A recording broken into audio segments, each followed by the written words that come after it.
Basketball legend Kobe Bryant passes away at age 41. But what does our reaction to the news say about us?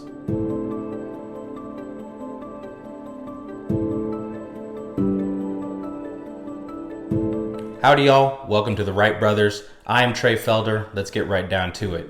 In case you were unaware of the news or have just been living under a rock, basketball legend Kobe Bryant passed away in a tragic helicopter accident last Sunday that took not only his life, but the life of 8 other passengers on board and the pilot, and including his teenage daughter Gianna. The entire sporting world mourned that day, from stars all over the globe. In fact, the NBA was preparing for games that day, that afternoon, that were set to tip within hours, under 2 hours from the devastating news.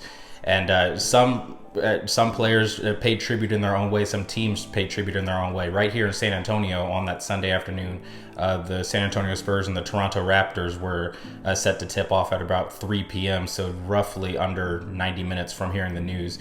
And both teams, just on the spur of the moment, they decided to pay tribute to Kobe Bryant by each taking symbolic 24-second violations of the shot clock to start the game. The Raptors first won the tip. They took a 24-second violation, and the same for the San Antonio Spurs. And this is in San Antonio, by the way, and the Spurs were Kobe Bryant's chief rival for most of his prime years. And we saw similar tributes all over the league, from players taking maybe not a 24-second violation, but maybe taking an 8-second backcourt violation, because in case those of you who didn't know, Kobe Bryant wore 2 numbers throughout his career. He first wore the number 8 and then wore the number 24 later in his career. So there was just a huge outpouring of respect, honor, and frankly grief from not only all around the world, but especially within the National Basketball Association. Now, Kobe's accolades during his stellar 20-year NBA career, all with the Los Angeles Lakers, are simply endless, and there's hardly a good place to begin with him. You can go from a 5-time NBA champ, 18-time NBA All-Star, 2-time NBA Finals MVP, League MVP, 2-time Olympic gold medalist. The list just goes on and on and on. In fact, in some circles, especially some of my peers who were maybe a little too young to have appreciated the full greatness of MJ, but still a little bit too contemporary to have looked up to a guy like LeBron James. Kobe Bryant was basically the millennial Michael Jordan, if you will. He was the greatest player on the planet during the apex of his career, and honestly the most feared player on the planet for the majority of his career. And even now, 3 seasons removed from his retirement in 2016, most of the current players in the league grew up idolizing him and his playing style, including right here in San Antonio, Spurs star DeMar DeRozan, who is a Los Angeles native. He grew up rooting for Kobe Bryant, imitating him, and in fact he says himself he based every facet of his game, everything about his game, off of watching his hometown hero play. And we see it every day here in San Antonio as he plays for our Spurs. But now we get to the hard stuff. Kobe's untimely death, or really the passing of any celebrity, offers a unique look at how our culture processes our own mortality, if you will.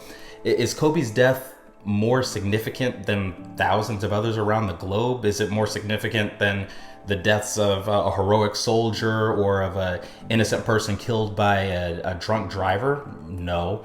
Is it even more important than the other lives who were lost in that same tragic accident, who, by the way, you'd be hard pressed to name if you hadn't looked at a news clipping?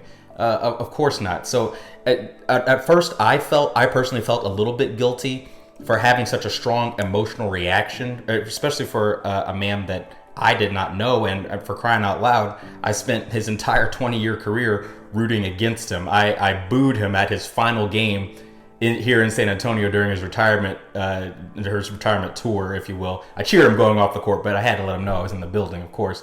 But that was just the impact that he had on sport. After thinking about my own reaction and the reaction of others, I realized that it's not altogether untoward, and the reason why is because it's a little bit of the George Bailey effect.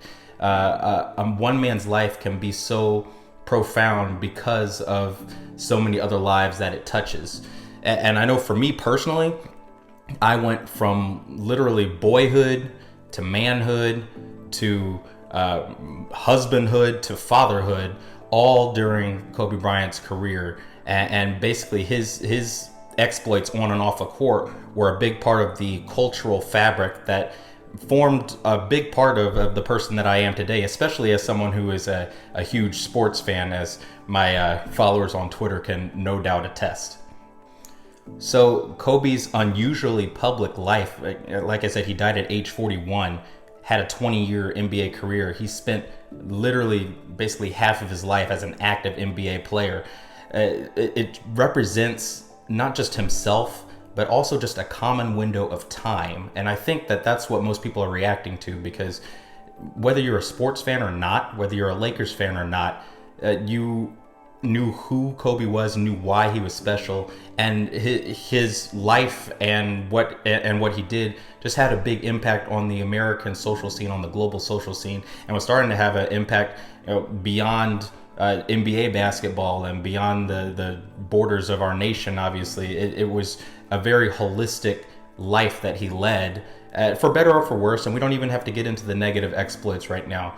But the whole bottom line is the number of lives he touched and the impact he had on so many people just through his sheer larger than life presence is why we see such a strong visceral reaction in the sports world and otherwise.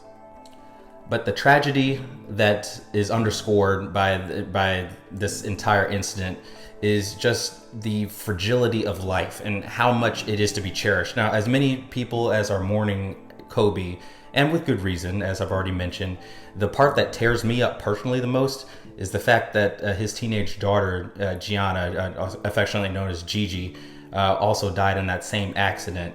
And as many of you know, my wife and I, we're expecting our second child, but our first daughter later this year.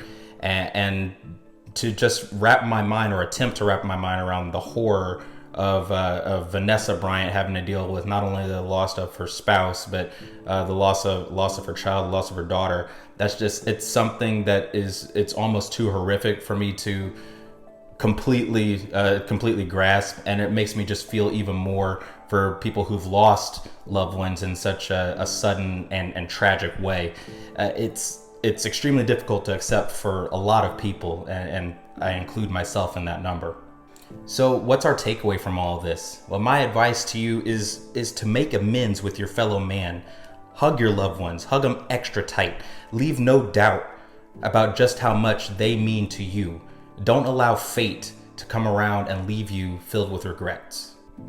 Anyway, guys, that's the video. Sorry for it being such a downer episode. For me being such a big sports fan, I always kind of assumed that our first sports-themed Wright Brothers episode would be a little bit more lighthearted, but unfortunately circumstances dictated otherwise. Let us know how you're dealing with this, or how you've dealt with other high-profile tragedies in the past, or maybe even personal tragedies. Let us know. Let us hear about it. We read all of your comments. We appreciate all your feedback. Can't value your support enough. Like I said, we just want to hear from you. Don't forget to like, share, and subscribe. All that fun stuff across all social media platforms. As always, there's new content available on our Facebook page. New commentary always accessible on Damani's Instagram. He's kind of a force of nature, my younger brother. I can't call him little anymore because he's way bigger than I am at this point.